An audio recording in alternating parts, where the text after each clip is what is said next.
"You're really going to do this, Ruby?" my dad bellowed, his face turning red as he slammed his fists on the table. "After all I've done for you." "Dad," I said evenly, though my heart was pounding, "I've been paying your mortgage for the past 4 years. I've done everything I can to help, but I'm not giving you $10,000 to settle a gambling debt. I just can't."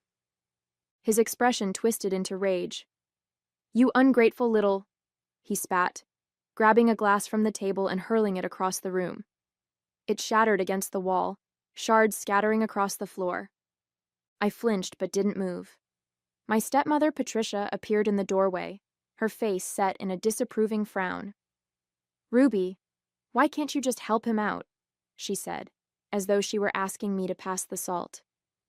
"My name is Ruby, and for as long as I can remember, I've been the responsible one in my family. I'm 31, single, and have spent most of my adult life working hard to build a stable career in marketing. My dad, Gerald, is the opposite. He's the kind of man who can charm his way out of anything but has no idea how to manage his own life. When my mom passed away a decade ago, he married Patricia within a year. She wasn't the wicked stepmother stereotype, but she never stood up to him either. Together, they created a toxic bubble where Gerald's bad decisions were constantly excused or swept under the rug. And for years I'd played along, paying the bills and keeping the peace. But this was too much. "I'm not doing this," I said, standing up and brushing the glass shards from my jeans. "I've sacrificed enough for you, and I won't keep enabling your gambling. If you want to fix this, you'll have to figure it out yourself." Gerald's face turned crimson, his anger boiling over. "You're selfish, just like your mother was. Always thinking about yourself." The mention of my mom hit like a slap, but I didn't let it show. "I'm done," I said, turning to Patricia. "And you're just as bad for letting this go on." Her lips tightened, but she didn't respond. That night, I packed a bag, my hands shaking as I stuffed clothes and essentials into it. I wasn't sure where I was going, but I knew I couldn't stay. As I zipped the bag shut, I glanced at the folder of documents I'd been quietly compiling: proof of Gerald's gambling addiction, bank statements, and the eviction notice I'd been holding on to as a last resort. Tomorrow, they'd see exactly how serious I was. The next morning, I woke up to sunlight streaming through the blinds of Elena's guest room. She'd taken me in without hesitation, her usual mix of practicality and empathy on full display. "So, what's the plan?" she asked, as we sipped coffee at her kitchen table. "Because if you think they're going to take this lying down, you're kidding yourself." Elena had been my best friend since college, and she knew my dad's antics better than most. I sighed, rubbing my temples. "I'm going to serve them the eviction papers and let the legal system handle it. I can't argue with him anymore, Elena. He just turns it into a guilt trip or an explosion." "Good," she said firmly. "He's been taking advantage of you for years. It's time he faces some consequences." She wasn't wrong.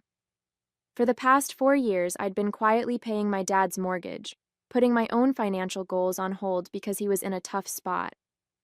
At first, I thought I was doing the right thing, helping family, being the dutiful daughter. But the longer it went on, the clearer it became that I was just enabling him.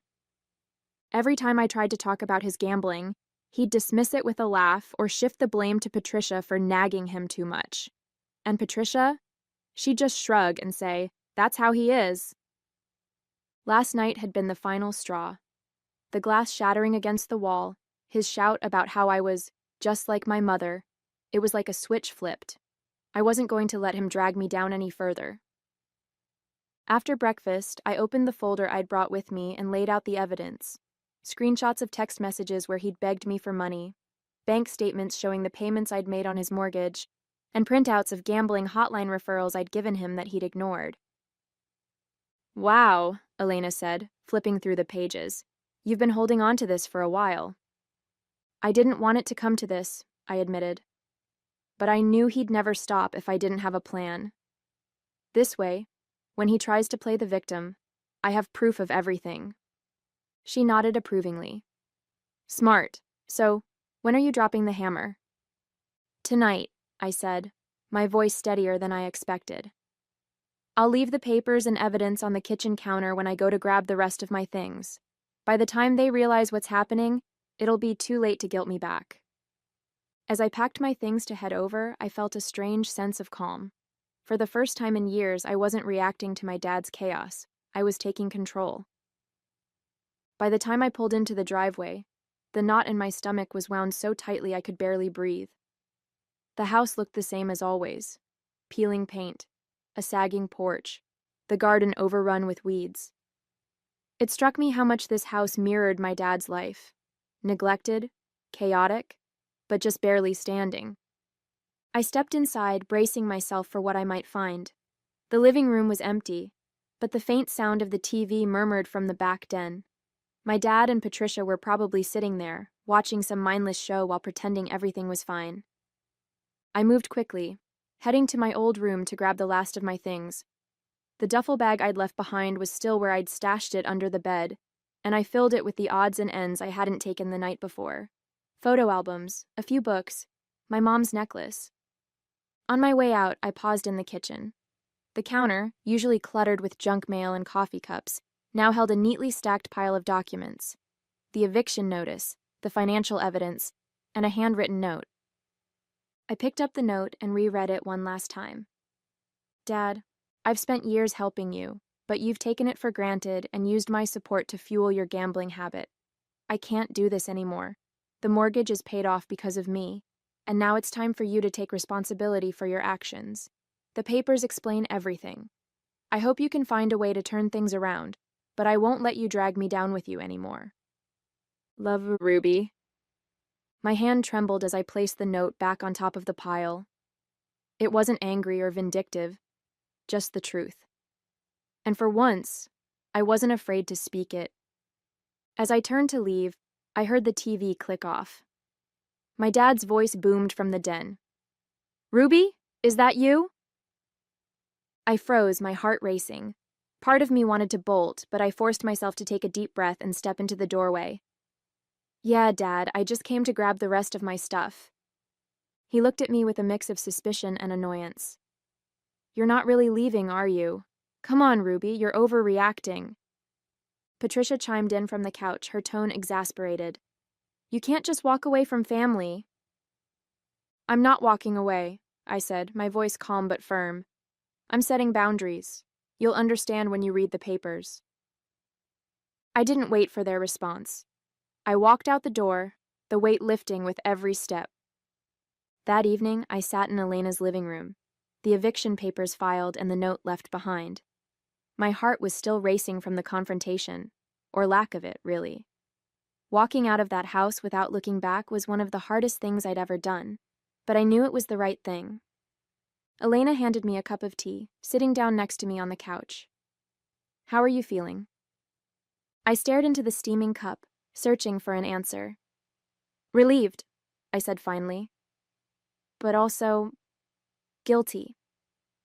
It's my dad, you know. I keep wondering if I went too far. She gave me a look. Ruby, you've been paying his mortgage for years, and he threw a glass at you when you said no to more money. That's not normal. You didn't go too far. You finally stood up for yourself. I nodded, knowing she was right, but the guilt still lingered. Part of me hoped that leaving the papers and the evidence would force my dad to take a hard look at himself, to finally realize the damage his gambling had caused. But deep down, I wasn't sure he'd ever change. The next morning, my phone buzzed incessantly with texts and calls from my dad. I didn't answer. Instead, I let the messages pile up, each one angrier than the last. What the hell is this, Ruby? Eviction papers? Are you serious? I can't believe you do this to your own father. You think you're better than me? You're just like your mother. That one stung, but I refused to let it break me. By mid-afternoon, Patricia called, her tone dripping with feigned concern. Ruby, this has gone far enough. Your father is devastated. Do you really want to put him through this? I took a deep breath, steadying myself. Patricia, I didn't put him through anything. He did this to himself. If you want to help him, you'll encourage him to get help for his gambling problem. But I'm done cleaning up his messes. She sighed heavily. You're being unreasonable. Family is supposed to stick together. No, I said firmly. Family is supposed to respect and support each other. This isn't that. I hung up before she could respond, my hands trembling. The calls and messages only reinforced what I already knew. I couldn't go back. For the first time in years, I was putting myself first. And while it was terrifying, it also felt like freedom. By the following day, the messages from my dad had stopped, replaced by silence that felt almost louder than his shouting. But Patricia was persistent. She left voicemails filled with guilt-laden monologues, saying things like, "We don't know how we're going to manage without you," and "You're turning your back on the people who love you." Love. That word hit a nerve. Love didn't throw glasses or demand thousands of dollars without a second thought. Love didn't guilt you into sacrificing everything while offering nothing in return. "Elena," I said that evening as we sat in her living room, "I think I need to block them. I can't keep listening to this." She nodded. "You've done more for them than most people would. Blocking them doesn't make you a bad person. It's about protecting your sanity." I hesitated, my thumb hovering over my phone screen. It felt so final, cutting off the last thread of communication. But when I thought about everything I'd endured, the shouting, the manipulation, the endless excuses, I pressed the button. That night, I went over the documents with Elena again, double-checking that everything was in order. The eviction notice was airtight, and the evidence of my dad's gambling problem painted a clear picture of why this step was necessary. "You've covered all your bases," Elena said, scanning the papers. "If they try to fight this, they don't stand a chance." "Thanks," I said, managing a small smile. "I just wish it didn't have to come to this." "You gave them every chance to change," she reminded me. "This isn't on you, Ruby. It's on them." Her words gave me some comfort, but the weight of the situation still pressed down on me. Even though I knew I was doing the right thing, part of me couldn't shake the sadness of it all. This wasn't just about money. It was about years of hurt and disappointment finally coming to a head. The next morning, I received an unexpected call from the lawyer handling the eviction. "Ruby, I wanted to let you know that your father reached out to us. He's trying to contest the eviction, claiming that he's the rightful owner of the house." I clenched my jaw. "Did he provide any proof?" "No," the lawyer said, "and he doesn't have a leg to stand on. The mortgage was paid off in your name, but I wanted to give you a heads up. This could get messier before it's resolved." "Thanks for letting me know," I said. As I hung up, a new wave of determination surged through me. If my dad wanted a fight, he'd get one. But this time, I wasn't backing down. Over the next week, I focused on gathering every piece of evidence I could to prepare for my father's challenge. Bank statements, text messages, proof of my mortgage payments. It was all there, a clear trail that outlined exactly how much I'd done for him. Elena helped me sort through it all. "Ruby," she said, holding up a particularly damning set of texts where my dad had promised to cut back on gambling if I paid his bills, "this alone shows how manipulative he's been. You've got nothing to worry about." "I know," I said, exhaling slowly, "but it's still exhausting. I can't believe it's come to this. Fighting my own father just to protect myself." "You're not fighting him," she said firmly. "You're standing up for yourself. There's a difference." Later that evening, I received an email from the lawyer handling the eviction.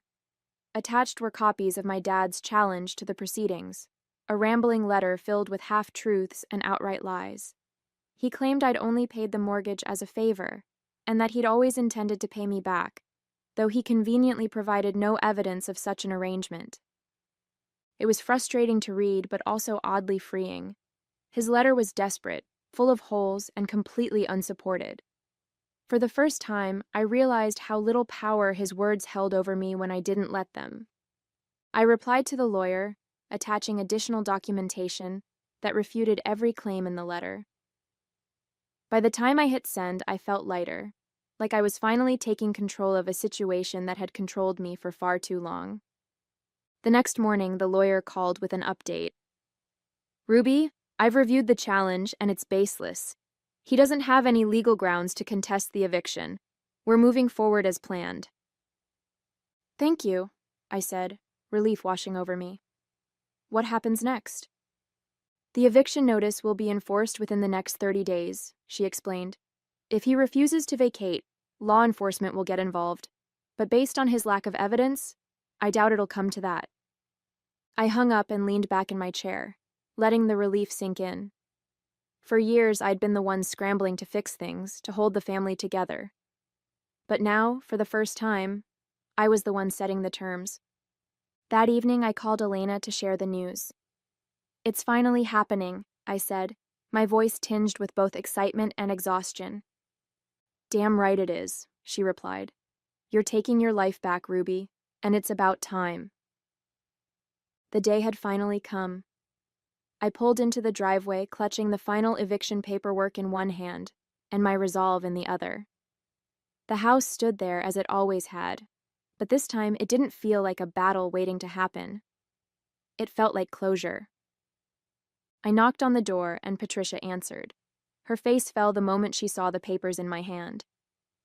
"Oh, Ruby," she said, shaking her head. "Is this really necessary?" "Yes," I said, stepping inside. "It is." My dad was in the living room, sitting in his recliner with the TV remote in one hand and a drink in the other. He glanced up at me, his expression oscillating between annoyance and smugness. "What now?" he grumbled. I dropped the eviction notice on the coffee table in front of him. "This," I said, my voice steady. "You've got 30 days to move out." He picked up the papers, scanning them with a scowl. "You think this means anything?" he sneered, tossing them back onto the table. "I'm your father. You can't just kick me out of my own house." "It's not your house, Dad," I replied. "It hasn't been for years. I've been paying the mortgage, and I have the documents to prove it. The lawyer has already confirmed the eviction is valid." Patricia hovered nearby, wringing her hands. "Ruby, please," she said softly. "We're family. Can't we work something out?" "Family," I repeated, my voice rising despite my efforts to stay calm. Where was that sense of family when he threw a glass at me? Where was it when he demanded $10,000 to cover his gambling debts? I've done everything I can for you both, and all I've gotten in return is manipulation and disrespect. This ends now. My dad stood up, his face flushed with anger. "You think you're better than me, don't you?" he spat. "You're just like your mother, always looking for a way to make me the bad guy." I held his gaze, my hands trembling slightly but my voice unwavering. "This isn't about being better or worse. It's about boundaries. I've let you take advantage of me for years, but I'm done. If you want to stay in this house, you'll have to fight the court, not me." He didn't respond, just sat back down with a bitter laugh. "You'll regret this," he muttered. "No," I said, turning toward the door. "I won't." As I walked out of the house for the last time, a strange sense of peace settled over me. I wasn't sure what the future held, but for the first time, it felt like mine. The days that followed were quieter than I expected. I thought my dad or Patricia would launch into another round of frantic calls or try to intimidate me into reversing the eviction. Instead, there was silence. Part of me wondered if they were in denial, thinking I'd change my mind or that the legal process would somehow fall apart. But I knew better. I'd done my homework, covered every detail, and ensured that the law was firmly on my side. One morning, I received an email from the lawyer handling the eviction. "Your father has not filed any formal objections to the notice," she wrote. "If they fail to vacate by the deadline, law enforcement will enforce the eviction." The news brought a mix of relief and sadness. Relief because it confirmed that I was finally free of this toxic cycle, and sadness because deep down, I still wished things had turned out differently. Elena invited me out for lunch to celebrate the progress. "Here's to Ruby, finally setting boundaries and reclaiming her life," she said, raising her glass. I laughed, clinking my glass against hers. "It's about time, isn't it?" "You're handling this so much better than I would," she said. If it were me, I'd probably be plastering for sale signs on their lawn just to make a point. That's tempting, I admitted, smiling. But I think the papers do the talking for me. As we ate, Elena leaned forward, her expression turning serious. How are you, though? Really? I paused, considering her question. I feel lighter, I said finally. It's like I've been carrying this weight for so long and now I'm starting to let it go. But it's also bittersweet. They're my family, you know. I wish they'd made different choices. That's on them, Elena said firmly. You've done more than enough. It's okay to let go. As the eviction deadline loomed, I drove by the house one last time. The front porch was cluttered with boxes, a sure sign they were preparing to leave. I didn't stop, didn't linger, I just kept driving. That evening, I received a message from my lawyer confirming that my dad and Patricia had vacated the property. The house is now legally yours to manage as you see fit, she wrote. I stared at the message, a wave of emotions washing over me. For years, that house had been a symbol of sacrifice, guilt, and conflict. Now, it was something else entirely, a clean slate. As I sat in the quiet of my apartment, I realized that for the first time in years, I was truly free. The first morning after the eviction deadline felt surreal. I woke up to the realization that I no longer had to brace myself for a call from my dad or a guilt-ridden message from Patricia. The house, the conflict, the endless demands, it was all behind me now. I sat on the balcony of Elena's apartment with a cup of coffee, staring out at the city skyline. You seem quiet this morning, Elena said, joining me with her own mug. I think it's finally sinking in, I admitted. It's over. They're out of the house. I can move on. Elena smiled, her tone teasing. And here I was thinking you'd throw a party. I laughed, shaking my head. No, not yet. I think I need to just sit with this for a while. It's like I've been in survival mode for so long, I don't know what to do with the calm. Over the next week, I began to reconnect with parts of my life I'd put on hold. I signed up for a photography class, something I'd always wanted to do, but never had the time or energy for. I started spending my weekends exploring new hiking trails, breathing in the fresh air and letting myself feel truly present for the first time in years. Elena noticed the change almost immediately. You look lighter, she said one evening as we cooked dinner together. I feel lighter, I replied, realizing it was true. For the first time, I'm not carrying their problems. I'm just me. Good, she said, raising her spatula like a toast. Here's to that. The house was still mine, technically, but I didn't see it as a place to live anymore. It held too many memories, too much baggage. Instead, I decided to put it up for rent. The process was surprisingly cathartic, fixing it up, making decisions about the space, and envisioning someone else finding joy in it. When I handed the keys over to the new tenants, I felt a strange mix of emotions.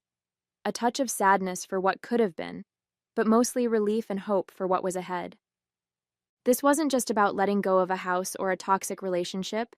It was about reclaiming my time, my energy, and my life. As I drove away from the house for the last time, I felt the weight of the past finally lift. A few weeks after the house was rented out, I found myself sitting in a cozy cafe, flipping through photos from my new photography class. I had never realized how much joy I could find in something so simple. For so long, my time and energy had been consumed by my father's demands and the chaos he brought into my life. Now, I was discovering parts of myself I'd almost forgotten existed. Elena joined me, sliding into the seat across from mine with a grin. Look at you, Ruby. Actually smiling. I laughed, setting the photos down. It feels weird, doesn't it? Being happy? It suits you, she said, taking a sip of her coffee. So, what's next on the agenda? World domination?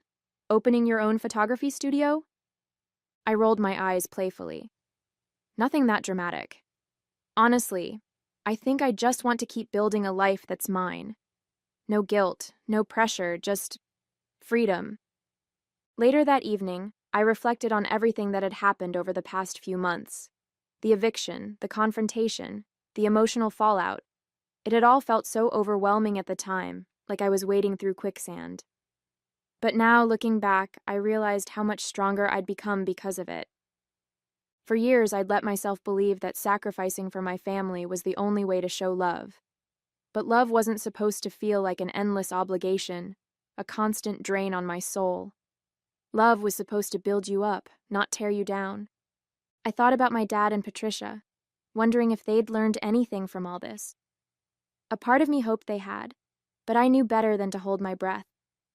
Change wasn't something you could force on people. It had to come from within.